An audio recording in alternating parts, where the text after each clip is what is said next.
মুসা আলাইহিস সালাম তিনি যাচ্ছিলেন তার স্ত্রী পরিজন নিয়ে।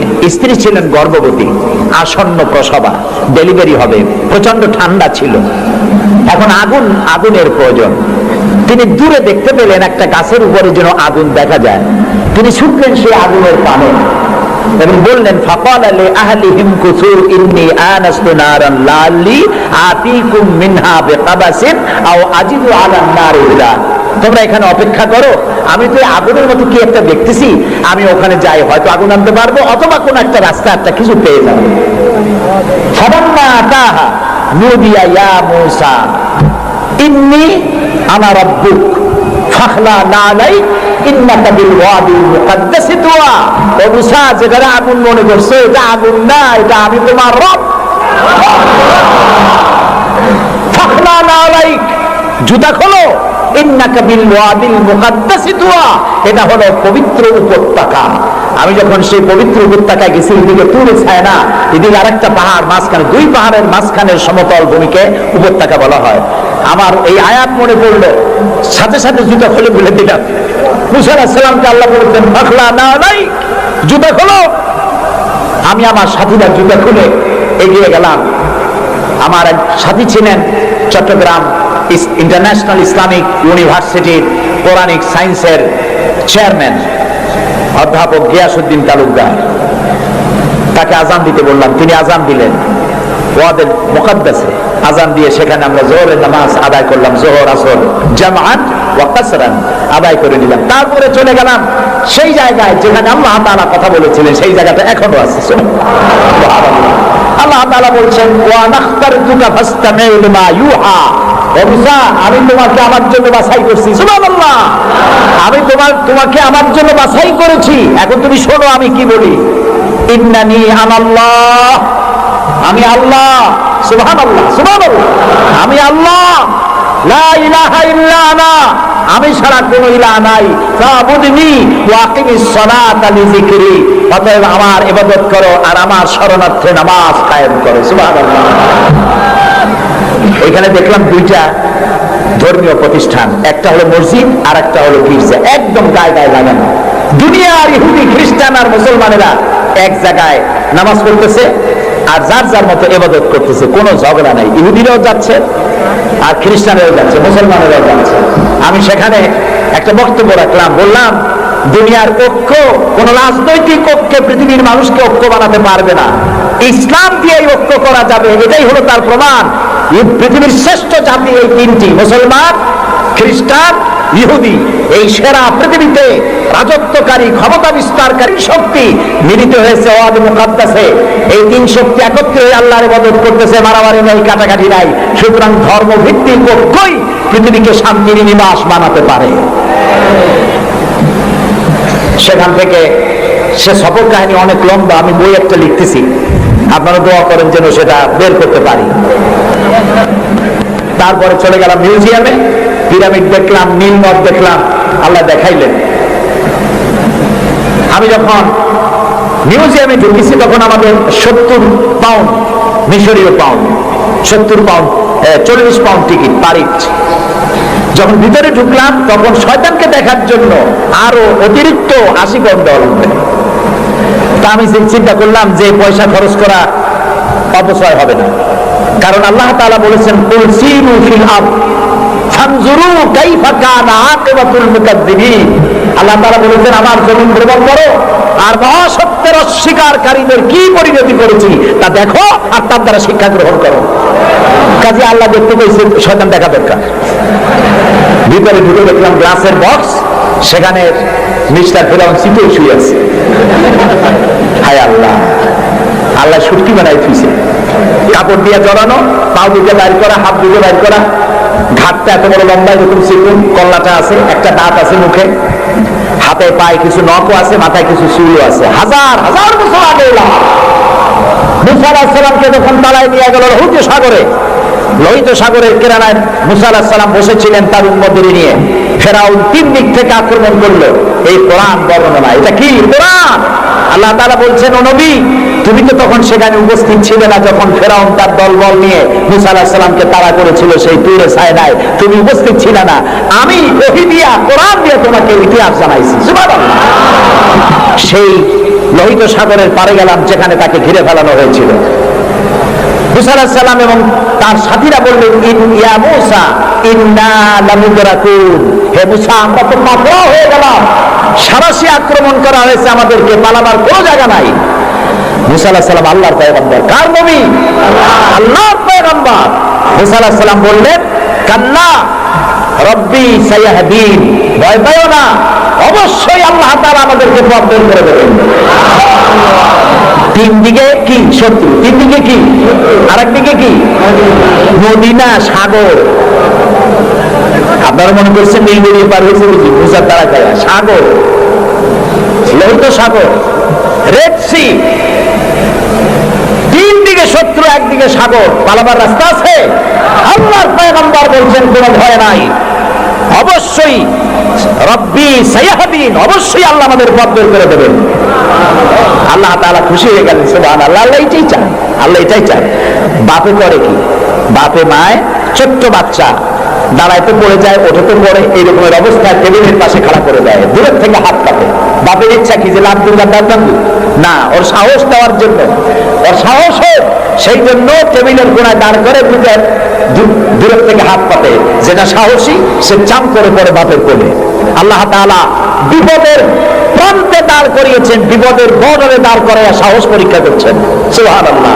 মুসা আলাইহিস সালাম সাহসের পরীক্ষায় পাস করেছেন। আল্লাহ তাআলা হুকুম করলেন, তোমার আশা দিয়ে বাড়ি মারো, আঘাত দাও। আল্লাহ তাআলা সমুদ্রকে ভাগ করে দিলেন। সুবহানাল্লাহ। সমুদ্র ভাগ হয়ে গেল। এগুলি গল্প কি? কোরআন। কোরআন। সাগর ফেটে গেল। মুসা আলাইহিস সালাম আর তার দলবল নিয়ে সাগরের মাঝখানে চলে গেছেন। ফেরাউন তার দলবল নিয়ে এসে দেখে, বাহ, এ তো ভালোই রয়্যাল বোট। ও মনে করছে ওর বাজানের তৈরি করে রাস্তা, ওর সমস্ত সেনাবাহিনী নিয়ে নেমে পড়েছে। যেই না সাগরের মাঝখানে আসছে, মুসা আলাইহিস সালাম তার দলবল নিয়ে উড়বাদ চলে গেছে। আল্লাহ হুকুম করলেন, যিনি হুকুম করেছিলেন সাগর ফেটে যা, মুসার জন্য রাস্তা বানাবে, সেই আল্লাহ বললেন সাগর রাস্তা বন্ধ করে দে। রাস্তা বন্ধ হয়ে গেল। এখন ফেরাউন আর তার দলবল পানিতে চুপনি খাইতে খাইতে সাথের লোকেরা সব শেষ। এখন ফেরাউন একা সমুদ্রের ঢেউতে ডুবে আর ওঠে, পানি খেতে খেতে একটা পোকা মাছের মতো মোটা হয়ে গেছে। দেখে যে যা নাক থেকে না, নাক দিয়ে পানি পড়ে, কান দিয়ে পানি পড়ে। এখন বলছে আমান্তু না না না, হাফেজ নাই? হ্যাঁ, আমানাত বিহি বানু ইসরাঈল, ঈমান আনলাম সেই আল্লাহর উপরে যে আল্লাহর উপরে ঈমান আনছে বনি ইসরাঈলেরা, তার উপর ঈমান আনলাম। আল্লাহ তাআলা বললেন, আন, এখন ওয়াকাদ আসাইতা ক্বাবলু ওয়া কুনতা মিনাল মুফসিদিন। ও বললো আনা মিনাল মুসলিমিন। আল্লাহ, আমি তো কলেমা বললাম আর তো মুসলমান হইলাম, এখনো সুবাহ।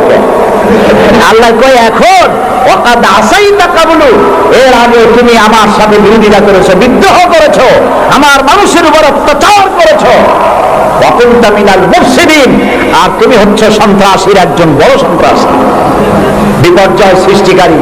শোনো বেরাও, আজকে আমি তোমারে শুধু মারবই না, আমি তোমাকে মৃত্যু দেব। আর তোমার আলিয়াউমা নুনাজ্জিকা বিবাদানিক, আমি তোমার শরীরকে হেফাজত করব। তোমার শরীর পানিতে পচবে না, পোকা মাকড়ে, জলচর প্রাণী, স্থলচর প্রাণী কেউ খাবে না, মাটিতেও তুই পড়বি না, তোরে শুটকি বানায় রাখবো কিয়ামত পর্যন্ত। সেই আল্লাহ আছে না নাই? আছে না নাই? ওই আল্লাহ তাআলা মুশেরে শুটকি বানাইতে পারবে না? সুবহানাল্লাহ বলো। আল্লাহর সাথে যারা নাফরমানি করবে, আর এই নাফরমানদেরকে যারা কলম দিয়া লিখে, বক্তৃতা করে, রাজনীতি দিয়া যারা আল্লাহর নাফরমানদেরকে সাহায্য করবে, নমরুদের মতো, ফেরাউনের মতো আল্লাহ চুমাইয়া দুনিয়া থেকে জুতা মেরে বিদায় করে দেবে। আল্লাহ রাব্বুল আলামিন বলেন, ওয়ালাকাদ ইয়াসসারনাল কুরআনা লিযিকরি ফাহাল মিন মুদ্দাকির। আল্লাহ তাআলা বলেন, কোরআনকে মুখস্থ করার জন্য আমি বান্দার কাছে, মানুষের কাছে বোঝার জন্য আর মুখস্থ করার জন্য আমি আল্লাহ সহজ করে দিয়েছি। আল্লাহ যদি সহজ না করতেন এই কোরআন আমরা মুখস্থ করতে পারতাম না। নবী করিম সাল্লাল্লাহু আলাইহি ওয়াসাল্লাম এই কোরআন দিয়ে মদিনায় ইসলামী রাষ্ট্র কায়েম করলেন। সুবহানাল্লাহ বলেন। আমি কোরআন শরীফ তাবিজ লেখার জন্য আসে নাই। যারা তাবিজ লেখেন আমি বিনয়ের সাথে তাদেরকে এই কথাটা বলবো, আপনারা কোরআন দিয়া তাবিজ লিখা ইসলামের কোনো উপকার করেন নাই, ক্ষতি করছেন। আমি একটু ব্যাখ্যা দিয়ে বলি, তাহলে বুঝতে সুবিধা হবে। তাবিজ দিয়া লেখা কি ক্ষতিটা করলেন? ক্ষতি করছেন এই, সাধারণ মুসলমানেরা আপনাদের কাছে, হুজুরদের কাছে মামলা মোকদ্দমার বিষয় জানার জন্য আসে না। সংঘর্ষ বেঁধেছে, মীমাংসা হবে কেমন, এই জন্য আসে না। স্কুল, কলেজ, মাদ্রাসা অথবা অন্য কিছু তৈরি করবে ইত্যাদির জন্য আপনার কাছে জানতে আসে না। আপনার কাছে আসে, ছেড়ে বিয়ে করছে, বহুত দিন হয়েছে, বাচ্চা হয় না, তারপরে পেটন শুরু হয়েছে, মাথায় যন্ত্রণা, গরু হারায় গেছে, খুঁজে পাওয়া যায় না, মেয়েকে ভূতে করছে, এইসব কালো জিরে পড়া, তেল পড়া, পানি পড়া আর কালো সুতোয় গিরে দেওয়া, এইসব কাজেই আপনার কাছে আসতেছে। কেন? আপনি বুঝাইছেন যে এখানে আসলে তাবিজ দেওয়া যায়, ঝাড়ফুঁক করা যায়, দোয়াদুলি করা যায়, সেই জন্য বড় কাজ হইয়া এই কাজে আপনার কাছে আসতেছেন। অথচ বিশ্বাস করুন, রাসূলুল্লাহ কোরআন দিয়া তাবিজ লেখেন নাই, সাহাবায়ে কেরামও করেন নাই। একজন সাহাবীও তাবিজ লিখেছেন এর দলিল যদি কারো জানা থাকে মেহেরবানি করে আমাকে জানাবেন, আমি আপনার কাছে শিখব। ঝাড়ফুঁক করেছেন রাসূলুল্লাহ নিজেও, ঝাড়ফুঁক করেছেন সাহাবায়ে কেরাম, কিন্তু তাবিজ লেখেন নাই। তাবিজ লিখে মানুষকে বোঝানো হয়েছে এটা তাবিজের কিতাব, কিন্তু তা নয়, এটা সংবিধান। সুবহানাল্লাহ। এটা কনস্টিটিউশন, এর মধ্যে অর্থনীতি, সমাজনীতি, রাজনীতি, ইতিহাস, ভূগোল কি নাই, কোরআনের মধ্যে সব আছে। সুবহানাল্লাহ। মুহাম্মদ রাসূলুল্লাহ, সবাই বলেন সাল্লাল্লাহু আলাইহি ওয়াসাল্লাম, তিনি মক্কি জিন্দেগিতে লোক তৈরি করলেন। আবু বকর, ওমর, ওসমান, আলী রিদওয়ানুল্লাহি তাআলা আলাইহিম আজমাইন, এই জাতীয় লোক তৈরি হয়ে গেল। কেন তৈরি হলো? দেখেন আল্লাহ কি বলেন। আল্লাহ রাব্বুল আলামিন বলেন, ওয়াল্লাযী আরসালা রাসূলাহু বিল হুদা ওয়া দীনিল হক লিইয়ুযহিরাহু আলাদ দীনি কুল্লিহি ওয়া কাফা বিল্লাহি শাহীদা। আমি আমার রাসূলকে প্রেরণ করেছি পৃথিবীতে, তিনি আল্লাহ যিনি তার রাসূলকে পৃথিবীতে প্রেরণ করেছেন এই জন্য দ্বীন হক আর সত্যের বিধান সহকারে পাঠিয়েছেন, যাতে করে পৃথিবীর মানব গোষ্ঠীর উপরে আল্লাহর আইনকে তিনি বিজয়ী করে দিতে পারেন। পৃথিবীতে কার আইন চালু হবে? বলেন সবে জোরে, আল্লাহর আইন। আল্লাহর আইন যতদিন ছিল শান্তিও ততদিন ছিল। নবী করিম সাল্লাল্লাহু আলাইহি ওয়াসাল্লাম মদিনায় গেলেন, মদিনায় গিয়ে তিনি কি হয়েছিলেন কন্ত? রাষ্ট্রপ্রধান। বলেন না কি হলেন? রাষ্ট্রপ্রধান, প্রেসিডেন্ট হলেন, রাষ্ট্রপতি হলেন। তার সংবিধান কি ছিল? কোরআন। এটা আইনের কিতাব। আপনি পড়ে দেখেন। আমি অনুরোধ করব, সাংবাদিক হন, সাহিত্যিক হন, কবি হন আর ঔপন্যাসিক হন, রাজনীতিবিদ হন আর ব্যবসায়ী হন, যে কোনো ব্যক্তি হন, কোরআনটারে বুঝুন। কোরআন তাবিজের কিতাব নয়। চুরি করলে, ডাকাতি করলে, জিনা করলে, ব্যভিচার করলে কি শাস্তি হবে, জুডিশিয়াল ল, ফৌজদারি দণ্ডবিধি কোরআনে আছে না নাই? এই যে সন্ত্রাস ছড়িয়ে পড়ছে সারা পৃথিবী, এই সন্ত্রাসীদের শাস্তি কি হওয়া উচিত তা কি কোরআনে আছে? আছে। সূরা মায়েদার মধ্যে আল্লাহ পরিষ্কার করে সন্ত্রাসীদের শাস্তি কি হবে তার মধ্যে পরিষ্কার করে বলে দিয়েছেন। আপনি আমি মরে গেলে পরে আপনার আমার পরিত্যক্ত সম্পত্তি কে কতটুকু পাবে তা ভাগ করে কোরআনে বলা আছে? বলা আছে। এমন কোন জিনিস নাই যা কোরআনে কারীমের মধ্যে আল্লাহ তাআলা স্পষ্ট করে ঘোষণা করেন নাই। আল্লাহ বলেছেন বিয়ানান বিকুল্লি শাই, সব কিছুকে খুলে খুলে আমি কোরআনের মধ্যে বলে দিয়েছি। বলেন সুবহানাল্লাহ। প্রিয় ভাই সব, কোরআন যেই মানবে, আজকে নিশ্চয়ই হিন্দু ভাইরাও আসছেন, আছে, আমরা মাহফিলে হিন্দু ভাইদেরকেও স্বাগত জানাই। কেন জানাই জানেন? কোরআন শরীফ শুধু মুসলমানদের জন্য নয়। আল্লাহ কি শুধু মুসলমানদের? বলেন আপনারা, আল্লাহ কিন্তু মুসলমানদের। আল্লাহ হচ্ছেন রব্বুল আলামিন, সকলের আল্লাহ। তো যিনি সকলের আল্লাহ, তার কোরআন হবে কি শুধু মুসলমানদের? কোরআন শরীফের শুরুতেই এর মাঝে আল্লাহ বলে দিয়েছেন হুদাল লিন-নাস, হুদাল লিন-নাস, হাদা বায়ানুল লিন-নাস। এটা গোটা বিশ্বের সমগ্র মানব মণ্ডলীর জন্য হেদায়েতের গ্রন্থ কোরআন। এই জন্য আমি যখন ইউরোপ আমেরিকায় যখন বক্তৃতা করি, তখন ইউরোপ আমেরিকায় বক্তব্য শোনার জন্য মাল্টি ন্যাশনাল পিপল আমার সামনে থাকে। খ্রিস্টান থাকে, ইহুদি থাকে, মুসলমান থাকে, হিন্দু থাকে। আমি আমার আলোচনায় বলি আপনাদের মুসলমান হওয়ার দরকার নাই, কারণ আমার যে মুসলমান আছে তাই আমি সামলে দিতে পারতেছি না। মুসলমান হওয়ার দরকার নেই, শুধুমাত্র কোরআনের বিধান মানেন, কোরআনের আইনটা যদি মানেন আপনারা শান্তি পাবেন। মুসলমান হওয়ার দরকার নাই, কোরআনের আইন মানেন, শান্তি পাবেন। কয় কিরকম? আমি বলি দেখেন, সুদ, সুদ হালাল না হারাম? এই সুদ দিয়ে মানুষ শোষিত হয় না উপকৃত হয়? শোষিত হয়। কারা শোষিত হয়? গরিবরা। কারা শোষিত হয়? গরিবেরা। দেখেন আল্লাহ যা বানায়, শয়তান তার উল্টো একটা বানায়। আল্লাহ বানিয়েছেন জাকাত ভিত্তিক অর্থ ব্যবস্থা। জাকাত হলো ধনীদের কাছ থেকে নাও, গরিবদের দাও। আর সুদ হলো এর উল্টা, গরিবদের কাছ থেকে নাও, ধনীদের দাও। এটা হলো শয়তানের বানানো। এখন ব্যাংকের থেকে সুদ নেয় গরিবেরা, নিয়ে সার কিনলো, বীজ কিনলো, হালের বলদ কিনলো, জমিন চাষ করলো, ফসল বুনলো, কিন্তু অনাবৃষ্টি অতিবৃষ্টির কারণে ফসল হলো না। ব্যাংকের সুদ মাফ হবে? হবে না। সুদ চাপ সৃষ্টি করে অনুদান করবে। যদি না দেয় তাহলে বাকি হালের বলদ গাছা লাগবে, বইয়ের সোনার শেষ চুরি গাছা, ভিটে বাড়ি বিক্রি করে ব্যাংকের সুদ পরিশোধ করতে হবে। ব্যাংকে টাকা রাখছিল কারা? বোঝেন না? কারা রাখছিল? তাদের টাকা আরো বাড়লো, আর গরিবের টাকা যা ছিল তাও শেষ হয়ে গেল। এখন দেখেন আল্লাহ কি বলেন। আল্লাহ রাব্বুল আলামিন বলেন ওয়াহাল্লাল্লাহুল বাই'a ওয়া হাররামার রিবা। আল্লাহ তাআলা বলেন আমি সুদকে হারাম করেছি আর ব্যবসাকে করেছি হালাল। সুদ হারাম, কত বড় হারাম! রাসূলুল্লাহ বলেছেন সুদের মধ্যে ৭০টি গুনাহ, তার ৭০ গুনাহ হলো নিজের গর্ভধারিণী মাকে বিবাহ করা। ঘৃণার সাথে বলেন নাউযুবিল্লাহ। এই মারাত্মক গুনাহ, এই সুদ যদি বাংলাদেশে রাষ্ট্রীয়ভাবে বন্ধ করা হয় তাহলে উপকৃত হবে শুধু মুসলমানেরা। হিন্দুরা হবে না, খ্রিস্টান হবে না, বৌদ্ধরা হবে না। এখন এটাকে কেমনে বন্ধ করবেন? কোন সুদ কেমনে বন্ধ করবেন? সুদের বিরুদ্ধে আমাদের দেশের পীর সাহেবরা, মাওলানা সাহেবরা ওয়াজ কি কম করছে? পক্ষে করছে না বিপক্ষে করছে? সুদ বন্ধ হয়েছে? আমি বলি কিয়ামত পর্যন্ত যদি এই দেশে পীর সাহেবরা আর মাওলানা সাহেবরা ওয়াজ করতে থাকে সুদের বিরুদ্ধে, সুদ বন্ধ হবে না, হবে না, হবে না। ওয়াজ দিয়া তাফসীর দিয়া সুদ বন্ধ হয় না। ওয়াজ দিয়া তাফসীর দিয়া যদি সুদ বন্ধ হইতো তাহলে মুহাম্মদ সাল্লাল্লাহু আলাইহি ওয়াসাল্লামের চাইতে বড় ওয়াজ আকাশের নিচে জমিনের উপরে আর একজন আছে, তিনি ওয়াজ করে বন্ধ করতে পারতেন। তিনি বন্ধ করছেন কিভাবে? আইন করিয়া। কিভাবে করছেন?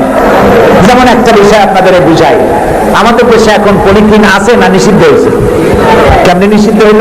মাওলানা সাহেবরা ওয়াজ করছে ভাইরা আপনারা পলিথিন ব্যবহার করবেন না, পরিবার গুনাহ হইবে। আর যদি কেউ পলিথিন ব্যবহার করেন কিয়ামতে 13 দিন জাহান্নামে থাকবেন। এরকম ওয়াজ করছে কেউ? কেমনে বলতে হইল? পরিবেশ মন্ত্রী দিন উত্থাপন করলেন পার্লামেন্টে, বললেন পলিথিন জমিনের উর্বরা শক্তির জন্য মারাত্মক ক্ষতিকর। পলিথিন পচে না, জমির উর্বরা শক্তি নষ্ট করে দেয়। একদিন বাংলাদেশে জমিনের উর্বরা শক্তি হারিয়ে গেলাম, মানুষ দুর্ভিক্ষের কবলিত হবে, না খেয়ে মারা যাবে। সুতরাং এই ধরনের বিষাক্ত জিনিস এটাকে নিষিদ্ধ ঘোষণা করা হোক। স্পিকার সাহেব তখন বললেন পার্লামেন্টের সামনে, সংসদের সামনে এখন প্রশ্ন হচ্ছে যে পলিথিন মারাত্মক ক্ষতিকর বিষয়, এই জিনিসটি নিষিদ্ধ ঘোষণা করা হোক। পক্ষে যারা আছেন তারা হা বলেন। হা বলল, তিনি হা বিজয় হয়েছে বলে এটাকে নিষিদ্ধ ঘোষণা হয়ে গেল। পরের দিন প্রেসিডেন্ট সই করলেন। এখন পলিথিন নিষিদ্ধ হলো না জারি আছে?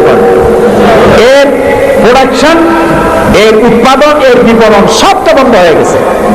এখন সুদ বন্ধ করবেন কেমনে? ওয়াজ করে বন্ধ করা যাবে না। সুদে মানে সুদের বিপক্ষের লোক পার্লামেন্টে যদি যায়, 2/3 মেজরিটি যদি তারা হয়, তারপরে একজন লোক সেখানে দাঁড়িয়ে যাবে, দিন উত্থাপন করবেন, বলবে আল্লাহ সুদ হারাম করেছেন, রাসূলুল্লাহ বলেছেন সুদের মধ্যে 70টি গুনাহ, তার 70 গুনাহ হলো নিজের গর্ভধারিণী মাকে বিবাহ করা। এই মারাত্মক সুদকে নিষিদ্ধ ঘোষণা করা হোক। স্পিকার সাহেব বললেন, সংসদের সামনে এখন প্রশ্ন হচ্ছে, সুদ হচ্ছে মাকে বিবাহ করার মতো মারাত্মক গুনাহ, এই গুনাহ থেকে গোটা জাতিকে বাঁচাবার জন্য সুদ নিষিদ্ধ ঘোষণা করা হোক। এই প্রস্তাবের পক্ষে যারা আছে তারা জোরে হা বলুন। আরে ভাই, এটা তো পার্লামেন্ট না। পার্লামেন্টে যখন হা বলবে, তখন স্পিকার সাহেব বলবেন, আমার মনে হয় হা জয়যুক্ত হয়েছে, হা জয়যুক্ত হয়েছে। কয়বার কবে? 3বার। পরের দিনে বিল চলে যাবে বঙ্গভবনে, প্রেসিডেন্ট সাহেব চোখ বুঝে সই করে দেবে। তারপরের দিন থেকে সোনালী, বৈকালী, রুবালী, ভুবালী, পুষ্টি শুদ্ধ ব্যাংকের সুদ বন্ধ হবে নাকি হবে না বলো? সুতরাং কোরআন এসেছে আইন ইমপ্লিমেন্টের জন্য। কোরআনের আইন চালু করো। কোন হিন্দুর মুসলমান হওয়ার প্রয়োজন নাই, কোন খ্রিস্টানের মুসলমান হওয়ার প্রয়োজন নাই। কোরআনের আইন চালু হওয়ার মানেই হলো মানবতার কল্যাণ। সুবহানাল্লাহ। আল্লাহ পাক পরিষ্কার বলেছেন, ইনিল হুকুমু ইল্লা লিল্লাহ আমারা আল্লা তা'বুদু ইল্লা ইয়্যাহু যালিকাদ দীনুল কাইয়্যিম। আল্লাহ পাক বলেন, আল্লাহ ছাড়া কারো নির্দেশ মানা যাবে না। সেই আল্লাহ পাকই তোমাদের নির্দেশ করেছেন, আল্লাহর দাসত্ব কবুল করো, তারই গোলামি করো, তিনি ছাড়া কারো গোলামি করো না। এটাই হলো সঠিক পথ, এটাই হলো সঠিক জীবন ব্যবস্থা। জীবনের সকল ক্ষেত্রে গোলামি হবে আল্লাহর, জীবনের সব ক্ষেত্রে গোলামি হবে কার? চিল্লায় বলুন, কার গোলামি হবে? তার কারণ আল্লাহ পাক বলেছেন, আলা লাহুল খালকু ওয়াল আমর, সৃষ্টি যার, আইন চলবে তার। বলুন তো দেখি, এই মানুষের স্রষ্টাকে? সন্দেহ আছে? সন্দেহ না থাকলে তা জোর করে বলতে আপত্তি কি? সমস্ত মানুষ, তাওহীদি জনতা একযোগে বলুন, এই পৃথিবীর সমস্ত মানুষের স্রষ্টাকে? আকাশের স্রষ্টাকে? বাতাসের স্রষ্টাকে? সবকিছুর মালিক হচ্ছেন আল্লাহ। তাহলে আইন দিবে কে? সে আল্লাহ পাকের আইন চলছে না।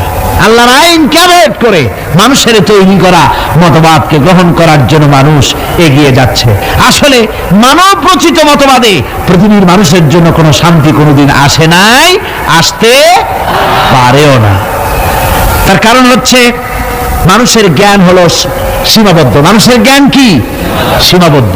সীমাবদ্ধ জ্ঞান দিয়ে মানুষের জন্য কোনো স্থায়ী, কোনো সুন্দর শান্তির পরিকল্পনা দেওয়া সম্ভব নয়। যদি সম্ভব হতো শান্তির পরিকল্পনা দেওয়া, তাহলে সেই রাশিয়ার বুকে সমাজতন্ত্র চলল 72 বছর, কই সেখানে তো শান্তি দিতে পারলো না। সে জায়গার মানুষেরাই এটার বিরোধিতা করলো, ঠিক কিনা? না, আমার দেশের লোকেরা গিয়ে মিছিল করছিল সমাজতন্ত্রের বিরুদ্ধে। রাশিয়া কারা মিছিল করেছে? ওরা নিজেরাই করেছে, ওরা নিজেরাই করেছে এর বিরোধিতা। মানুষ তার নিজস্ব মস্তিষ্ক দিয়ে স্থায়ী কোনো পরিকল্পনা দিতে পারে না, যার জন্যে সংবিধান যখনই তৈরি হয় তারপরের থেকেই শুরু হয় অ্যামেন্ডমেন্ট, নতুন নতুন সংযোজন, পরিবর্তন। এক এক সরকার আসে, তখন 7ম সংশোধনী, 9ম সংশোধনী, দ্বাদশ সংশোধনীর আর অভাব থাকে না। এক একজনে আসে, একটাকে ভালো মনে করে, আর একজনে এসে সেটাকে উল্টায় পাল্টাইয়া খারাপ মনে করে সেটাকে ভাইয়ে চলে দেয়। একজনে বলল যে দেশে ক্ষমতাকে বিকেন্দ্রীকরণ, ডিসেন্ট্রালাইজেশন করলে জাতির উন্নতি হবে, সুতরাং উপজেলা করলো উপজেলা। আর এক সরকার এলো, বললো যে না, এটা উপজেলা না, এটা হচ্ছে উপজালা, সুতরাং এটাকে বন্ধ করো। একজনে ভালো মনে করে আর একজনে খারাপ মনে করে। এভাবে করে শাসনতন্ত্রের ভিতরে বারবার পরিবর্তন আনাতে হয়। বলুন, আল্লাহর কোরআনের মধ্যে এই দীর্ঘ 1,500 বছরের মধ্যে কোন পরিবর্তনের প্রয়োজন হয়েছে? জোরে বলেন হয়েছে? বিজ্ঞানের চরম উৎকর্ষের দিনে, বিজ্ঞানের উন্নতির দিনে, আজ বিজ্ঞান দর্শন সবকিছুর চরম উন্নতির দিনে আজও একথা প্রমাণিত হয়নি যে কোরআনে কারীমের অমুক আয়াতটি আজকের জন্য প্রযোজ্য নয়, অমুক কথাটি আজকের জন্য এই বিজ্ঞানের যুগে চলতে পারে না, এটা মধ্যযুগীয় অশিক্ষায় কুশিক্ষায় জর্জরিত যুগে চলতে পারে, আজকের যুগে চলতে পারে না, সুতরাং এটা বন্ধ করে দাও। এরকম কথা কেউ বলতে পেরেছে? হ্যাঁ, কিছু লোকেরা বলে কোরআনে কারীম বহু পুরানা, এই পুরানা কিতাব দিয়ে বর্তমান যুগ চলে না, এরকম বলে এক শ্রেণীর লোকেরা। এরা কারা?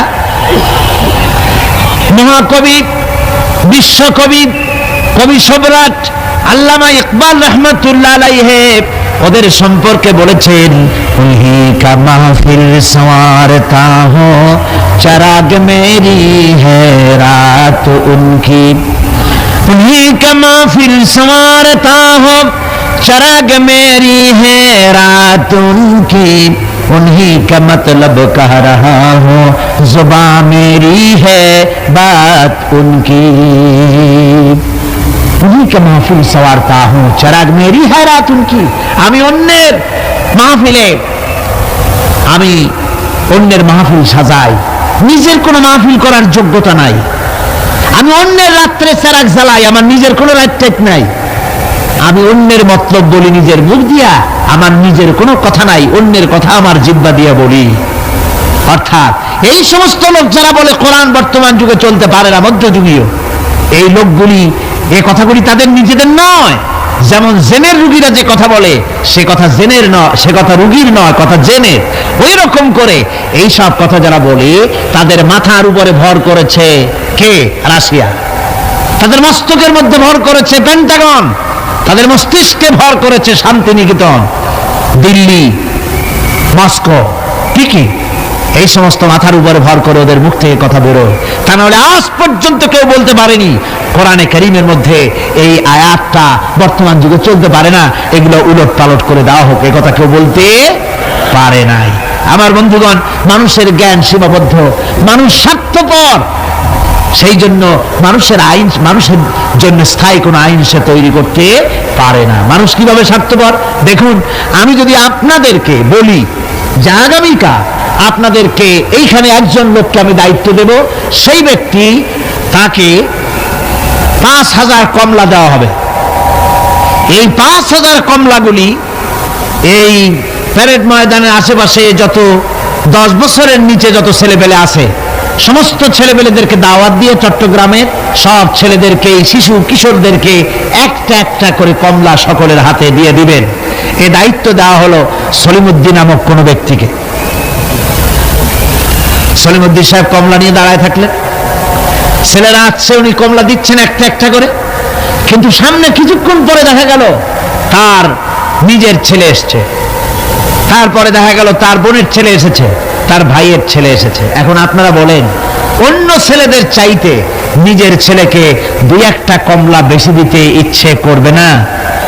সলিমুদ্দিন করবে কিনা? কন করবে। সামান্য কমলা বিতরণ করতে গিয়ে নিজের ছেলে বোনের ছেলের প্রতি যদি এভাবে বেশি দিতে ইচ্ছে করে, আর এটা স্বাভাবিক মানবীয় দুর্বলতা, তাহলে গোটা বিশ্বের মানুষের জন্য একটি গ্রহণযোগ্য আইন এই সংকীর্ণ স্বার্থপরতায় দুষ্ট কোনো মানুষকে এ দায়িত্ব দেওয়া যায় না। তাই আল্লাহ রাব্বুল আলামিন এর দায়িত্ব কাউকে দেননি, এ দায়িত্ব নিজে পালন করেছেন, আইন তিনি তৈরি করেছেন। ঠিক কিনা আমার ভাইয়া? সেই জন্য আল্লাহ রাব্বুল আলামিন এইভাবে করে আইন কারো উপরে ছেড়ে দেননি, আইন নিজেই তৈরি করেছেন। পৃথিবীর মধ্যে যা কিছু এসেনশিয়াল মানুষের জন্য সবচেয়ে বেশি গ্রহণযোগ্য এবং অত্যন্ত জরুরি, সেই জিনিসগুলো আল্লাহ নিজ হাতে রেখেছেন, মানুষের হাতে ছেড়ে দেননি। যেমন বাতাস, যেমন পানি, যেমন অক্সিজেন, এগুলি আল্লাহ নিজ হাতে রেখেছেন। কার হাতে? এগুলি যদি আল্লাহ মানুষের হাতে ছেড়ে দিতেন, তাহলে ক্ষমতায় গিয়ে বিরোধী দলকে বলতো অক্সিজেন দেওয়া যাবে না, আমার দলে আসো। বাতাস দেওয়া যাবে না, পানি দেওয়া যাবে না, মোটেও ক্ষমতা হাতে নাই, তাই চিৎকার মেরে বলেছে, ভাইয়ার আমার, বোনের আমার, ভাতে মারবো, পানিতে মারবো। ক্ষমতা মোটে নাই, তাই এই চিৎকার। আর যদি বাতাস, পানি, অক্সিজেনের মালিক যদি মানুষকে বানানো হতো, তাহলে অপর গোত্র, অপর দলের লোকদেরকে তারা পিষে শেষ করে দিত। এই জন্য আল্লাহ পাক মানুষের অবস্থা জানেন। খুলিকাল ইনসানু দাঈফা, মানুষকে আসলে দুর্বল করে সৃষ্টি করা হয়েছে সকল দিক থেকে। তাই আইন তৈরি করার মতো এই বিরাট দায়িত্ব আল্লাহ মানুষের হাতে ছেড়ে দেননি। আইন তৈরি করেছেন আল্লাহ। কে তৈরি করেছেন? লোকেরা জিজ্ঞেস করেছিল, হে রাসূল, আইন তৈরি করার ব্যাপারে আমাদের কোনো অধিকার আছে কিনা, আমরাও কিছু সাজেশন দিতে পারি কিনা? আল্লাহ পাক শুনিয়ে দিলেন, কুল ইন্নাল আমরা কুল্লুহু লিল্লাহ, কুল ইন্নাল আমরা কুল্লুহু লিল্লাহ, বলে দাও একমাত্র আল্লাহর আইন চলবে। আল্লাহর আইনের ভিতরে আঙ্গুল ঢুকাবার অধিকার কারো নাই। জোরে বলেন সুবহানাল্লাহ। ব্যক্তির আইন, পরিবারের আইন, সমাজের আইন, রাষ্ট্রের আইন, জীবনের সব ক্ষেত্রে চলবে কেবলমাত্র আল্লাহ সুবহানাহু ওয়া তাআলা, তার বিধানই চলবে, মানুষেরটা চলতে পারে না।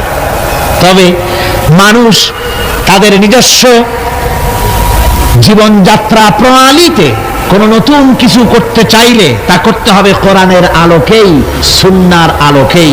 যেহেতু গতকাল আমি বলেছি, কোরআনে কারীম কিন্তু আপনার কোরআনে কারীম সমস্ত নীতিমালার মূল নীতি হচ্ছে কোরআন। সমস্ত নীতিমালার মূল নীতি কোরআন। এখানে সব আছে।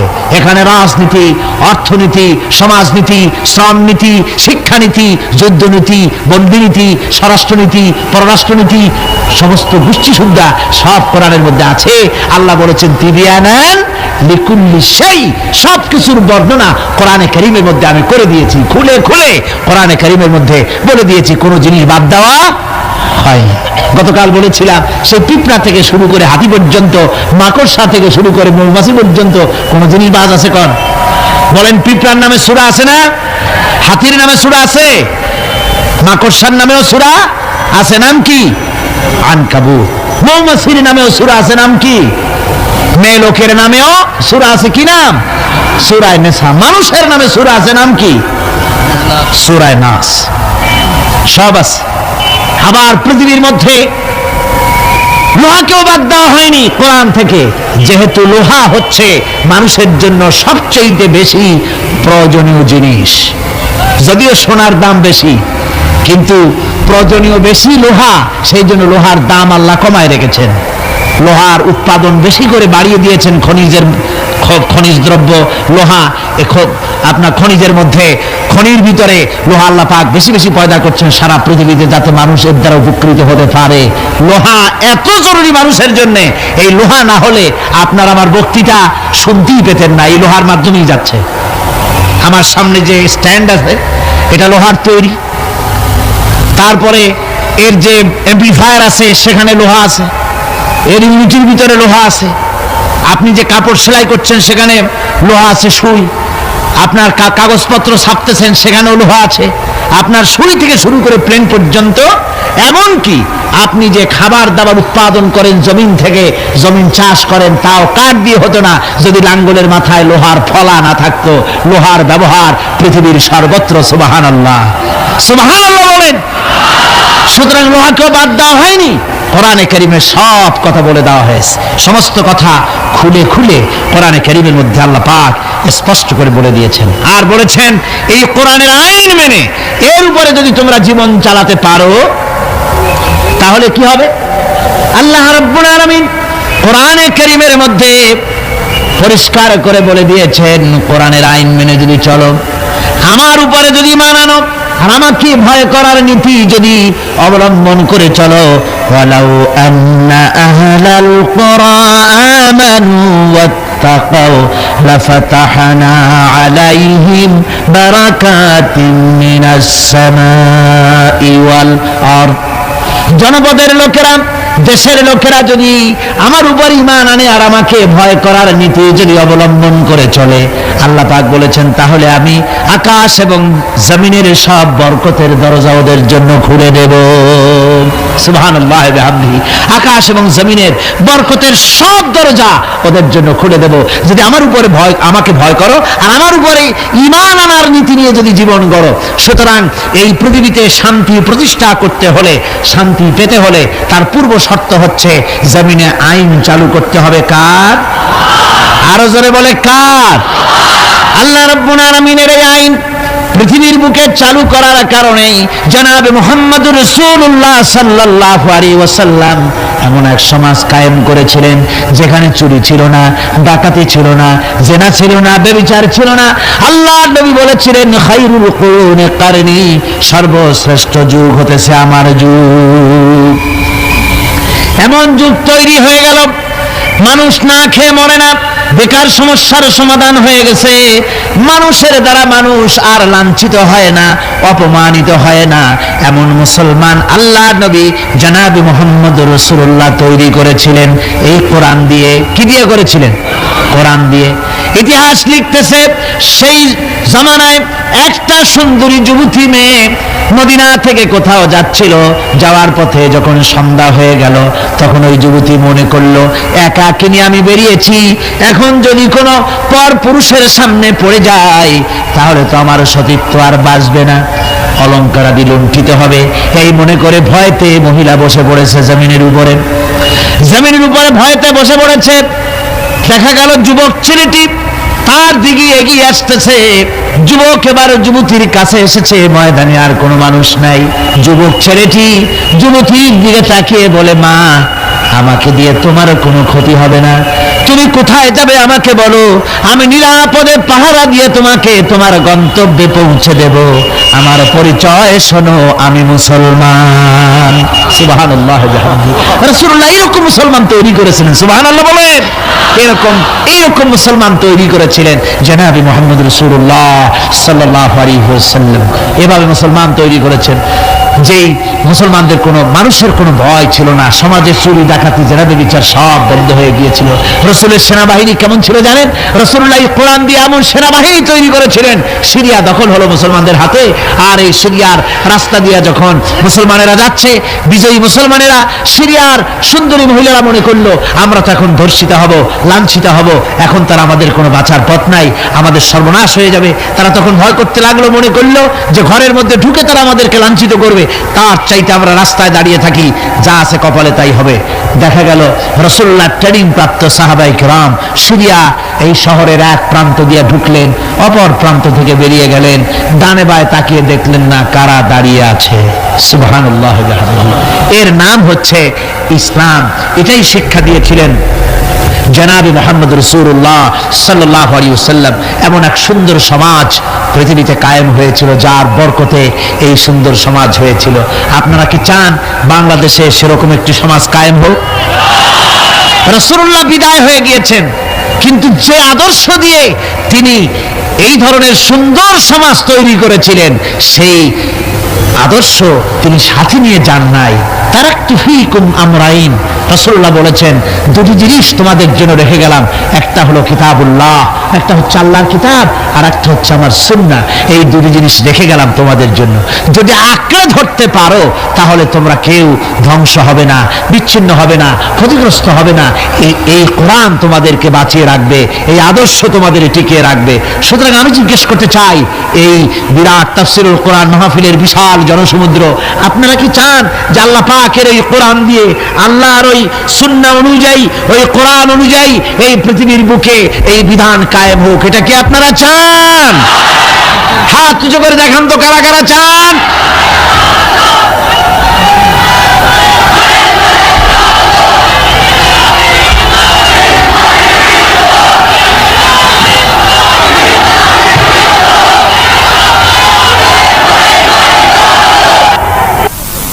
সুতরাং কোরআনে কারীমের আজকের যে জায়গা থেকে আমি আলোচনা করতেছিলাম সেখানে পরিষ্কার কথা বলে দেওয়া হয়েছে যে পৃথিবীতে নবী আগমন এজন্য শুধু নয় যে আপনাদেরকে আমাদেরকে শুধুমাত্র কিছু জামা কাপড় আর কিছু সুন্নতের কিছু ট্রেনিং তিনি দিবেন, এতটুকু নয়। নবীর আগমন ঘটেছে একেবারে মাথার চুল, হাতের নখ কাটা থেকে শুরু করে রাষ্ট্র পরিচালনা পর্যন্ত সব শিখাবেন নবী। সব কে শিখাবেন? নবী শিখাই দিবেন সব কিছু, কোনো কিছু বাদ থাকবে না। আর মানুষের তৈরি করা মতবাদ প্রতিষ্ঠিত থাকবে না, প্রতিষ্ঠিত হবে আল্লাহর আইন। প্রতিষ্ঠিত হবে কার আইন? আল্লাহ রাব্বুল আলামিন বলছেন, হুয়াল্লাযী আরসালা রাসূলাহু বিল হুদা ওয়া দীনিল হক লিইয়ুযহিরাহু আলা দীনি কুল্লি। রাসূল প্রেরণের উদ্দেশ্য সব রকমের মানুষের তৈরি করা মতবাদের উপরে ইসলামকে তিনি বিজয়ী করে দেবেন। নবী বিদায় হয়ে গেছেন, আল্লাহর নবী, তিনি এই আদর্শ তাকে যে কারণে পাঠানো হয়েছিল সেই কারণে তিনি সফল হয়েছিলেন কিনা বলুন? কি বলেন, সফল কিনা? পরিপূর্ণ সফল। মুহাম্মদ সাল্লাল্লাহু আলাইহি সাল্লাম রাষ্ট্র পরিচালনা করেছেন, নিজে প্রেসিডেন্ট হয়েছেন, রাষ্ট্র পরিচালনা করে ইসলামী রাষ্ট্র গঠন করে তারা প্রেসিডেন্ট হয়ে রাষ্ট্র পরিচালনা করে দুনিয়ার মানুষকে তিনি দেখায় গেছেন। সুবহানাল্লাহ ওয়া বিহামদিহি। রাসূল বিদায়ের পরে এই দায়িত্ব কাদের এখন? মুসলমানদের। জোরে বলেন, দায়িত্ব কাদের? এ দায়িত্ব আজ মুসলমানদের। আমরা কি সে দায়িত্ব পালন করছি? না, পরিপূর্ণরূপে সে দায়িত্ব আমরা পালন করছি না। আমরা দায় সারা গোছের কাজ করে যাচ্ছি, আমরা দায় সারা গোছের কাজ করে যাচ্ছি। আমরা দুনিয়ার সকল মতবাদের সাথে সম্পর্ক রাখি, ইসলামের সাথেও রেখে গতকাল যে আলোচনা করেছিলাম, খানিকটা মুনাফিকি আচরণ করে যাচ্ছি। কথা ঠিক কিনা? খানিকটা মুনাফিকি আচরণ করে যাচ্ছি। আমাদেরকে স্পষ্টভাবে ইসলামের ময়দানে আসতে হবে। আজকে বলেন আপনারা, আমার দেশের কোর্ট কাছারিতে আল্লাহ বলছেন আমার দ্বীন প্রতিষ্ঠা হবে, আমার দেওয়া জীবন ব্যবস্থা প্রতিষ্ঠিত হবে সকল মতবাদের উপরে। তাহলে বলেন, আমাদের কোর্ট কাছারিতে যে বিচার হয়, ফায়সালা হয়, তা কি এই কোরআন অনুযায়ী হয়? আমার দেশের চোরের শাস্তি কি কোরআন অনুযায়ী হয়? জেনাকারের শাস্তি কি কোরআন অনুযায়ী হয়? মদখোরের শাস্তি, ডাকাতের শাস্তি, হত্যাকারীর শাস্তি কি কোরআন অনুযায়ী হয়? হয় না। আমার দেশের বিচার ফায়সালা, আমার দেশের আইন ও কানুন, আমাদের দেশের শিক্ষা ভবন, আমাদের দেশের সেক্রেটারিয়েট, আমাদের দেশের বঙ্গভবন, আমাদের দেশের কলেজ, ইউনিভার্সিটি, অফিস, আদালত, কল কারখানা, কোথাও কোরআনের পূর্ণাঙ্গ আইন মেনে চালানো হয় না। এরপরেও যদি আমরা নিজেদেরকে খাঁটি মুসলমান বলে দাবি করি, হ্যাঁ করতে পারি, মুখ যখন আছে করতে পারি, কিন্তু আল্লাহর কাছে খাঁটি মুসলমান হিসেবে বিবেচিত হব কিনা চিন্তা করার যথেষ্ট অবকাশ রয়েছে। ঠিক কিনা কর? ভেবে দেখতে হবে, ভেবে দেখতে হবে। সাহাবায়ে কেরাম কেন মার খেলেন? কেন মার খেলেন আল্লাহর পয়গম্বররা? চিন্তা করার কারণ আছে। যতই বলি নবীওয়ালা কাম করছি, যতই বলি জান্নাতের কাজ করছি, তাহলে জান্নাতের কাজ আপনি করছেন, নবীওয়ালা কাম করছেন, তাহলে আপনার সামনে, নবীদের সামনে যেসব স্টেশন এসছে সে স্টেশন আসে না কেন? আপনি যাবেন চট্টগ্রাম থেকে ঢাকা যাওয়ার জন্য ট্রেনের টিকিট করেছেন, টিকিট করে ট্রেনে উঠেছেন, স্টেশন আসা উচিত ঢাকার দিকে, আখাউড়া, তারপরে কি বলে লাকসাম, কুমিল্লা, ফেনী, এই স্টেশন যদি আসে তাহলে বোঝা যাবে ট্রেন কোথায় যাচ্ছে, ঢাকার দিকে। কিন্তু টিকিট করেছেন ঢাকার, উঠেছেন ট্রেনে, এবার স্টেশন আসতেছে শ্রীমঙ্গল, স্টেশন আসছে কুলাউড়া, স্টেশন আসতেছে ফেঞ্চুগঞ্জ, তাহলে কি বুঝতে হবে কোথায় যায়? একেবারে উল্টা, সিলেটের দিকে ট্রেন চালু হয়ে গেছে।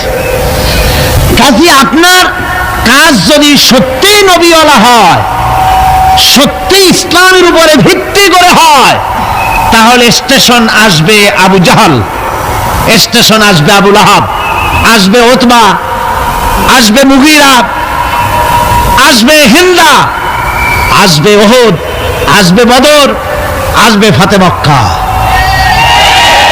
যদি এই সব স্টেশন না আসে, এসব স্টেশনের পরিবর্তে আসে কমলা, আঙ্গুর, বেদানা, হাদিয়া, নাজরানা, তাহলে বুঝতে হবে ট্রেন ঠিক মতো যাচ্ছে না।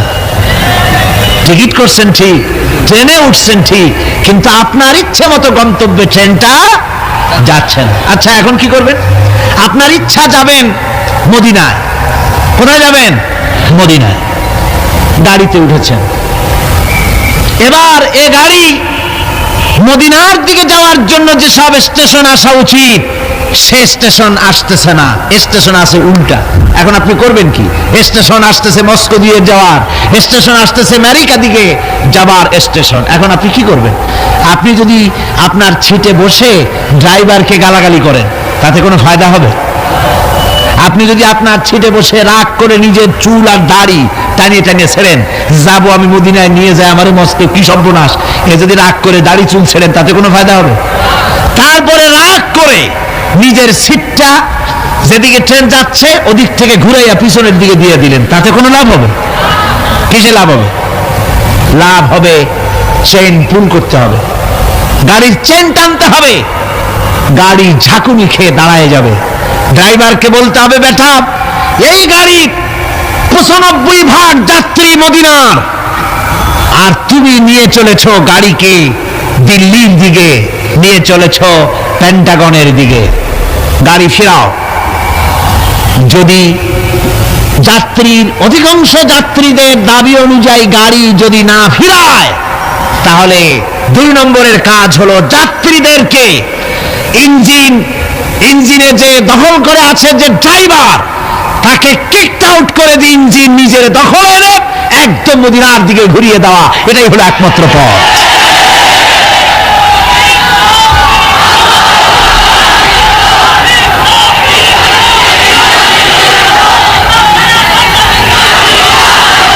সুতরাং আজকের পৃথিবীতে দেশে দেশে মুসলমানের ইসলাম চায়। আমাদের দেশের শতকরা 95% মুসলমান, অথচ দেশের সরকার দেশকে আল্লাহর বিধান কোরআন অনুযায়ী না চালিয়ে কখনো বা ভারতকে খুশি করতে চান, কখনো বা আমেরিকাকে, কখনো বা ব্রিটেন ফ্রান্সকে খুশি করার জন্য অগ্রসর হচ্ছেন। এজন্য গোটা জাতির ঐক্যবদ্ধ প্রচেষ্টা চালানো দরকার। যে জন্য নবীরা এসেছেন সেই উদ্দেশ্যে নিজেকে প্রস্তুত করা। কথা বুঝতে পেরেছেন? নিজেদেরকে প্রস্তুত করতে হবে। অনুরোধ বিনোদে কাজ হবে না। গতকাল বললাম, একটা নাস্তিক কমিউনিস্টের প্রচার করা উঠান নামক নাটকটি, যেটা রয়েছে সম্পূর্ণ ইসলাম বিদ্বেষী, কোরআন বিদ্বেষী, ওই নাটক প্রচার করলে সরকারকে আমরা মনে করব মুনাফিকি রোগে পেয়েছে। বলছিলাম কাজ, আজকে খবর পেলাম, আমাকে একজন বলেছেন আজকে রাতেই নাকি সেই বন্ধ করা নাটক আবার চালু হয়েছে। তাহলে কি বুঝলাম? আমরা বুঝতে বাধ্য হলাম এ সরকার নিজে চলে না, ভারত চালায়। সরকার আজ ভারতের গোলামে পরিণত হওয়ার প্রচেষ্টা চালাচ্ছে। এর অবস্থা শুভ হবে না জাতির জন্য। এ অবস্থা শুভ হবে বলুন? আদৌ শুভ হবে না। সরকারকে বলতে চাই, কোরআনের মাহফিল থেকে সরকারকে জানাতে চাই, ভারতের চাইতে আল্লাহরে বেশি ভয় করুন। কারে বেশি ভয় করতে হবে? ওই ভারতের বাবার ক্ষমতা নাই। আল্লাহ যদি ক্ষমতা ছিনায় নেওয়ার ইচ্ছে করেন, তারপরে এক মুহূর্ত তোমাদেরকে টিকিয়ে রাখার পারবে ভারত? পারবে আমেরিকা? কেউ পারবে? কেউ পারবে না। সুতরাং ভারতকে ভয় নয়, ভয় করতে হবে আল্লাহকে। কাকে ভয় করতে হবে? সে আল্লাহ রাব্বুল আলামিনকে ভয় করে এগিয়ে আসতে হবে। আমরা সরকারকে, যে কোনো সরকার যখনই এসেছে, কোরআনে কারীমের মাহফিল থেকে আমরা তাদেরকে সতর্ক করেছি, ঠিক না? বিগত 14 বছরের ইতিহাস, এই তাফসীরুল কোরআন মাহফিলের 14 বছরের ইতিহাস, হাজার হাজার অডিও ভিডিও ক্যাসেট সাক্ষী। কোরআনে কারীমের আলোকে সরকারকে আমরা গঠনমূলক সমালোচনা করেছি। আমরা কখনো ডিস্ট্রাকটিভ সমালোচনা করি নাই, কনস্ট্রাকটিভ সমালোচনা করেছি, ঠিক না? আমরা চাই যারা ক্ষমতায় আছে তারা ইসলামের বিধান অনুযায়ী, দেশের শতকরা 95% জনতার মন মানসিকতা অনুযায়ী দেশ পরিচালনা করুন। যদি না পারেন, ব্যর্থ হন, তাহলে অশান্তি, আল্লাহর গজব অপেক্ষা করছে। যে গজবে অতীতের লোকেরা ভুগেছে সেই গজবও অপেক্ষা করছে, ঠিক কিনা? কোরআনে কারীমের এত বড় বিশাল মাহফিল, এই মাহফিলে শরীক হতে পেরে আমরা ধন্য। আমরা আল্লাহর কাছে শুকর আদায় করি, সকলে বলি আলহামদুলিল্লাহ। মহব্বতের সাথে জোরে সোরে সবাই পড়েন আলহামদুলিল্লাহ। কোরআনে কারীমের আলোচনা শোনার জন্য আপনারা যেভাবে এসেছেন, আগামীকালও এবং আরো কয়দিন আছে? 3 দিন, একদিন একদিন করে নিয়ামতের দিনগুলি ফুরিয়ে যাচ্ছে। আপনারা আপনাদের বন্ধু বান্ধবদের সকলকে দাওয়াত দিয়ে নিয়ে আসবেন। এ মাহফিল এমনই এক বরকতপূর্ণ মাহফিল যে বাংলাদেশের অনেকগুলি জেলা থেকে এই শীতের প্রচণ্ডতা উপেক্ষা করে পকেটের পয়সা খরচ করে কোরআনে কারীমের এই তাফসীর শোনার জন্য এ মাহফিলে হাজির হয়। সবাই বলেন আলহামদুলিল্লাহ। এই বরকত থেকে মাহরুম হবেন না। আপনারা সবাইকে ডেকে ডেকে নিয়ে আসবেন। আর আসার সময় আপনারা বাসে, ট্রাকে অথবা পায়ে হেঁটে যেমনি আসবেন, আসার সময় মিছিল করে করে আসবেন, যাওয়ার সময় মিছিলের আকারে যাবেন, যাতে করে যারা হিংসুক আছে, এই মাহফিল যাদের বরদাস্ত হয় না, তারা কিন্তু সুযোগ পেলে ফাঁকে ফোঁকে আঘাত হানতে পারে। গত বছর, তার আগের বছর এসব দুষ্টামি তারা করেছে, ঠিক কিনা? ওদের চরিত্র বিশ্বাস করা যায় না। নিজেরা নিজেরা মারামারি করে অন্যের উপরে দোষটা চাপায় দেয়। ও, তাহলে আমার আর কিছু বলা লাগবে না, বুঝিয়ে ফেলছেন? মাশাআল্লাহ। আমি আপনাদের খেদমতে আরজ করছি যে এদের চরিত্রই এইটা, এদের চরিত্রই এটি। সুতরাং আপনারা যাবেন মিছিল সহকারে। কি সহকারে যাবেন? আসবেনও মিছিল সহকারে, যাবেনও মিছিল সহকারে। কোনো আজে বাজে উস্কানিমূলক স্লোগান দেওয়ার কোনো প্রয়োজন নাই। আসতেছেন তো কোরআনের মাহফিলে, স্লোগান হবে নারায়ে তাকবীর, আল্লাহু আকবার, আল কোরআনের আলো ঘরে ঘরে জালো, আল হাদিসের আলো ঘরে ঘরে জালো। তা না হলে বলে আবার আরেকটা সুযোগ চায়, ফিতনাবাজ যারা, ওরা তো আর সহজে ছাড়ে না। তারা কয় যে আল কোরআনের আলো, এই স্লোগানই তারা দেয়, তার মানে ওরা হাদিস মানে না। বুঝলেন?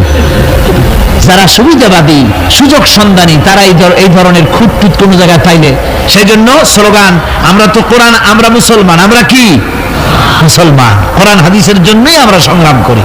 কাজী আল হাদিসের আলো, আল কোরআনের আলো ঘরে ঘরে জালো। বিপ্লব, বিপ্লব, ইসলাম ছাড়া অন্য কিছু, বাস এই কয়টা স্লোগান দিয়ে দিয়ে যাবেন আর আসবেন। জোরে সোরে মহব্বতের সাথে সবাই পড়েন আলহামদুলিল্লাহ। আপনারা সেই আসরের নামাজের পর থেকে দূর দূরান্ত থেকে এখানে এসেছেন। এখন আজকে বেশ ঠান্ডা হাওয়া প্রবাহিত হচ্ছে। যদিও আমার সামনে আলোচনা লম্বা ছিল, কিন্তু সেই লম্বা আলোচনা করতে আমি সাহস পাচ্ছি না। আমি সংক্ষেপে আজকের আলোচনা সেরে দেব ইনশাআল্লাহ। আজকে সূরাতুল ফুরকান, যেখান থেকে আমরা আলোচনা করেছি গত 3 দিন,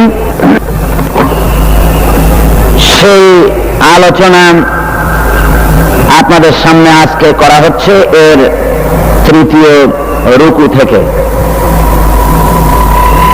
এই আলোচনার ভেতরে একটি ধারাবাহিকতা কাজ করেছে। আজকে যেখান থেকে আমরা আলোচনা করব, এখানেও সেই প্রথম দিন যে কথা আমি বলেছি, আবহমান কাল থেকে শুরু করে ইসলামের বিরুদ্ধে, কোরআনের বিরুদ্ধে, রাসূলের বিরুদ্ধে, তাওহীদের বিরুদ্ধে বিভিন্ন রকমের সন্দেহ, সংশয় ইত্যাদি সবসময় সৃষ্টি করে রাখা হতো। এবং কাফেরেরা নতুন নতুন ধরনের অনেক কথাবার্তা তারা বলতো, যে সমস্ত কথা আসলেই কোনো যুক্তির ধোপে টেকে না। এসব কথা বলে তাদের মূল উদ্দেশ্য ছিল জনগণকে কোরআন থেকে, ইসলাম থেকে, রাসূল থেকে, তাওহীদ থেকে দূরে সরিয়ে রাখা। কিন্তু তাদের এই হাজারো প্রচেষ্টা কোনো কাজে লাগেনি। আল্লাহ পাক তার দ্বীনকে, তার কোরআনকে চালু রেখেছেন। আজকে যেখান থেকে আমরা আলোচনা শুরু করব সেখানে এই কথাগুলি বিধৃত হয়েছে। আমরা শয়তানের ওয়াসওয়াসা থেকে আল্লাহর কাছে পানাহ চেয়ে নিয়ে তারপরে শুরু করতে চাই। সবাই পড়েন আমার সাথে, আউযু বিল্লাহি মিনাশ শাইতানির রাজীম, বিসমিল্লাহির রাহমানির রাহিম। فقال الذين لا يرجون لقاءنا لولا أنزل علينا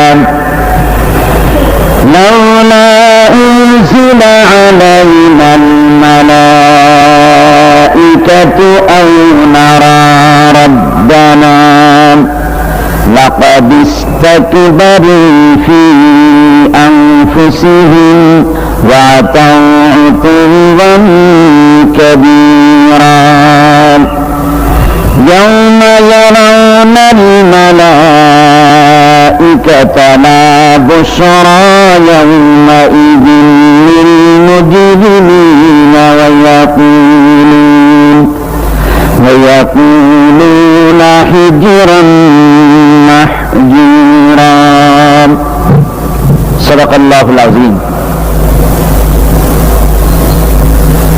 এখানে আল্লাহ পাক বলছেন, যে সমস্ত লোক আমার সঙ্গে আমার সম্মুখে উপস্থিত হওয়ার শঙ্কা বোধ করে না, অর্থাৎ কিয়ামতের দিন আমার সামনে আসতে হবে, আমার সামনে উপস্থিত হতে হবে, এ ব্যাপারে যাদের ভয় নাই, তারা বলে লাউলা উনজিলা আলাইনাল মালাইকা, আমাদের কাছে কেন ফেরেশতা পাঠানো হয় না, আও নারা রাব্বানা,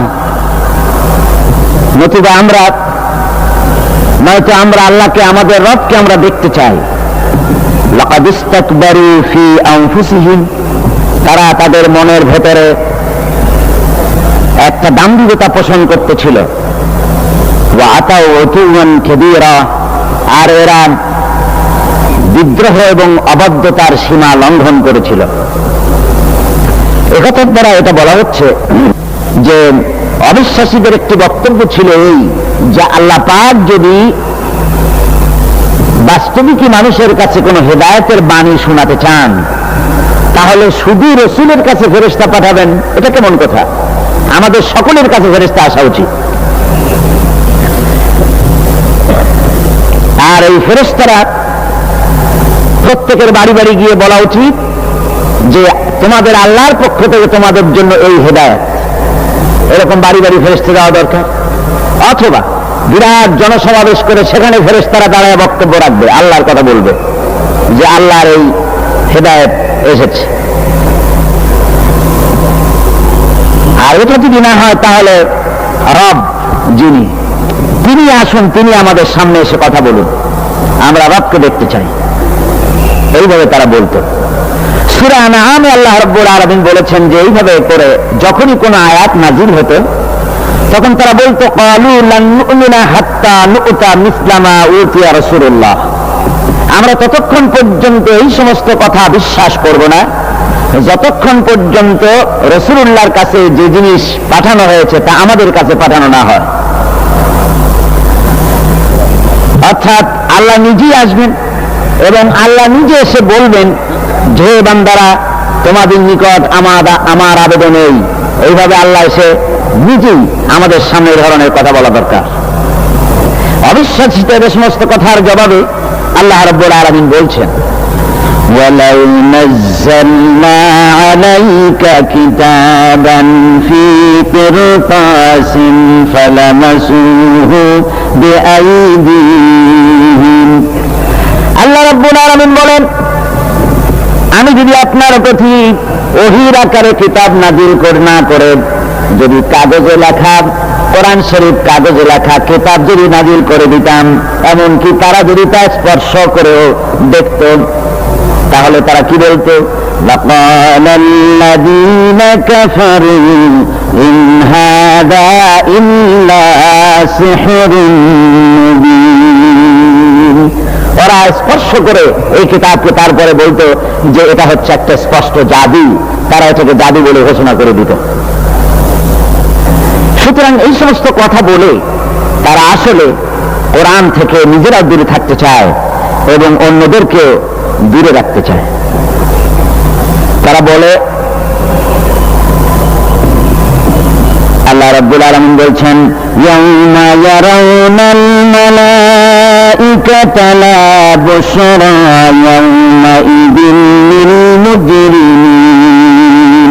যেদিন আসলে তারা ফেরেশতা দেখবে, যেদিন তারা আসলেই ফেরেশতা দেখতে পারবে, সেদিনটা অপরাধীদের জন্য কোনো সুসংবাদের দিন হবে না। ফেরেশতা যেদিন তারা দেখতেই পারবে, ইয়াকুলুনা হিজরাম মাহজুরা, সেদিন তারা চিৎকার মেরে বলবে আল্লাহ আশ্রয় চাই, এভাবে চিৎকার মারতে থাকবে যেদিন সত্যি ফেরেশতা দেখবে। وَقَدِمْنَا إِلَى مَا عَمِلُوا مِنْ عَمَلٍ فَجَعَلْنَاهُ هَبَاءً مَنْثُورًا। আর আমি তাদের সমস্ত কৃতকর্ম আমলগুলিকে সব ধূলিকণার মতো উড়িয়ে দেব। أصحاب الجنة يومئذ خير مستقرا وأحسن مقيلا।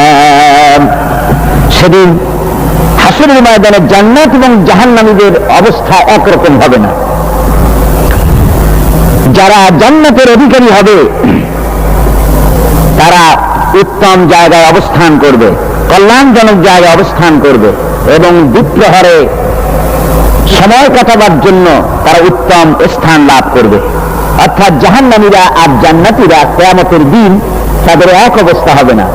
এই প্রচন্ড রৌদ্রের তাপে জাহান্নামীদের কষ্ট হবে ঠিকই, কিন্তু জান্নাতীদের কোনো কষ্ট হবে না। সুবহানাল্লাহ ওয়া বিহামদিহি। আল্লাহ রাব্বুল আলামিনের হাবিব জনাবে মুহাম্মদ রাসূলুল্লাহ সাল্লাল্লাহু আলাইহি ওয়াসাল্লাম বলেছেন, কিয়ামতের ময়দানে আল্লাহর কসম করে বলছি, সেদিন জাহান্নামীদের ভীষণ কষ্ট হবে আর জান্নাতীদের জন্য অত্যন্ত আসান হবে, অবস্থাটা খুবই আরামের হবে। নবীজি বলেন, এক ফরজ নামাজ, এক ওয়াক্ত ফরজ নামাজ আদায় করতে যে সময়টুকুন লাগে, কিয়ামতের মাঠের এই সময় এত বড় বিরাট লম্বা সময় জান্নাতীদের জন্য এরকম হালকা হয়ে যাবে। সুবহানাল্লাহ। হযরত আবু সাঈদ খুদরী রাদিয়াল্লাহু তাআলা হাদিসটা বর্ণনা করেছেন, এক ওয়াক্ত নামাজটা ফরজ নামাজ পড়তে যতটুকুন সময় লাগে, এতটুকুন সময়ের ভেতরে জান্নাতীদের কারবার শেষ হয়ে যাবে। সুবহানাল্লাহ ওয়া বিহামদিহি। আর ওদের কারবার তো শেষই হবে না। ويوم تشقق السماء بالغمام ونزل الملائكة تنزيلا। ওরা ফেরেশতা দেখতে চায়, সেদিন আসমান সমূহ বিদীর্ণ হয়ে মেঘ পুঞ্জ বেরিয়ে আসবে, আত্মপ্রকাশ করবে। তার ভেতর থেকে ফেরেশতারা ক্রমাগত নাযিল হতে থাকবে। আর অবস্থাটাই হবে, আল মুলকু ইয়াওমাইযিল হাক্কু লির-রাহমান ওয়া কানা ইয়াওমান আলাল কাফিরিনা আসীরা। আর সেদিনে বাদশাহী হবে কেবলমাত্র রহমানেরই। ওয়া কানা ইয়াওমান আলাল কাফিরিনা আসীরা। আর সেই কিয়ামতের দিন, সেই সময়টা হবে কাফেরদের জন্য বড়ই কঠিন।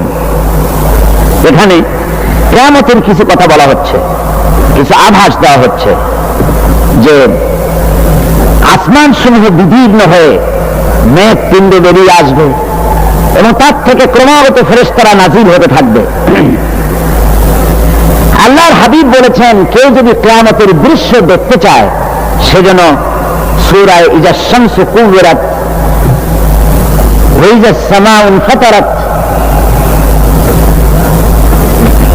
ইযা সামাউ শাক্কাত, এই সূরাগুলি যেন পড়ে, তাহলে কিয়ামতের দৃশ্য তার চোখের সামনে প্রতিভাত হবে। কিয়ামতের দৃশ্যটা আসলে কেমন হবে সেই সূরাগুলি তেলাওয়াত করলে সে বুঝতে পারবে।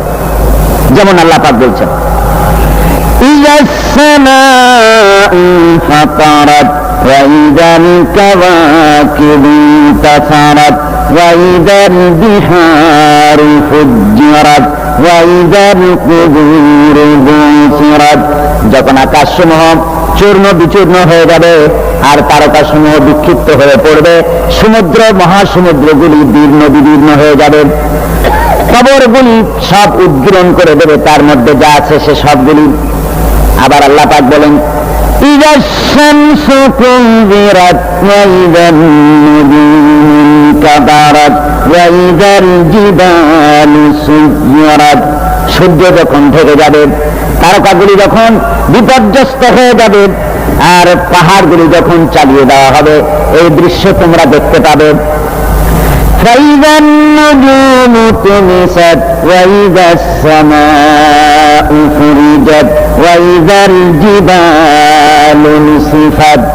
সেদিন অবস্থাপন হবে, সমস্ত তারকাগুলি স্থিরিত হয়ে যাবে আর আকাশসমূহ দীর্ণ বিদীর্ণ হয়ে যাবে। আর দেখতে পাবে পাহাড়গুলি, সমস্ত পাহাড়গুলিকে উড়িয়ে দেওয়া হবে। আবার অবস্থা আরো কি হবে, فإذا برق البصر وخسف القمر وجمع الشمس والقمر।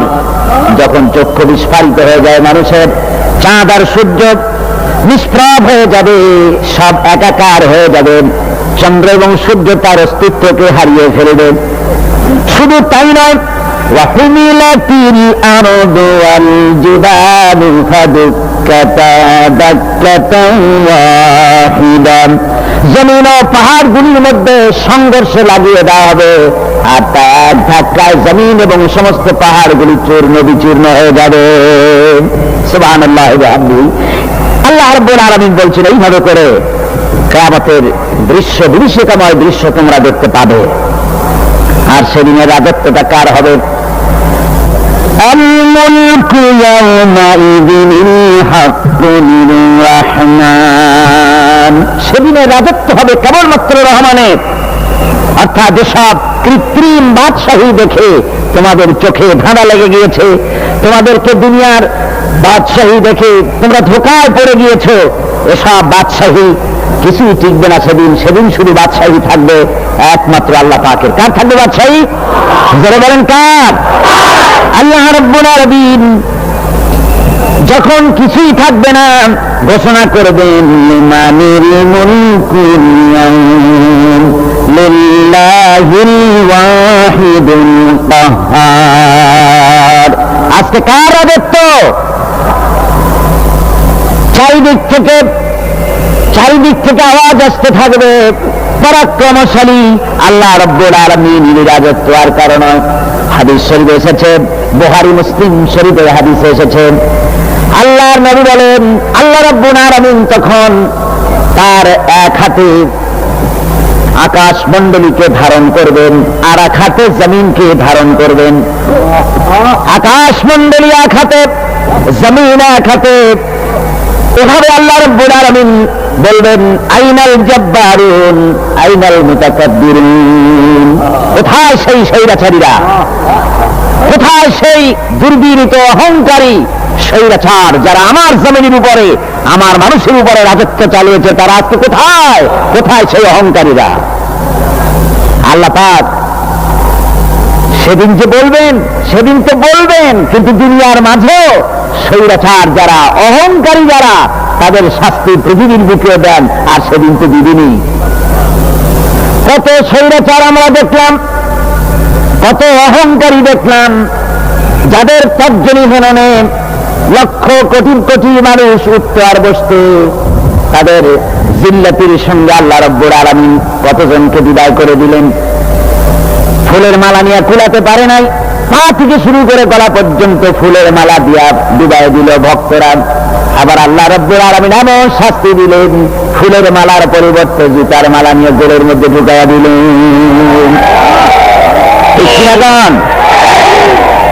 অহংকারী আর স্বৈরাচার যারা হয় আল্লাহ পাক এভাবে তাদের দৃষ্টান্ত দেখিয়ে দেন। আমরা কত দেখলাম, 9 বছরের রাজা 10 বছরের সাজা।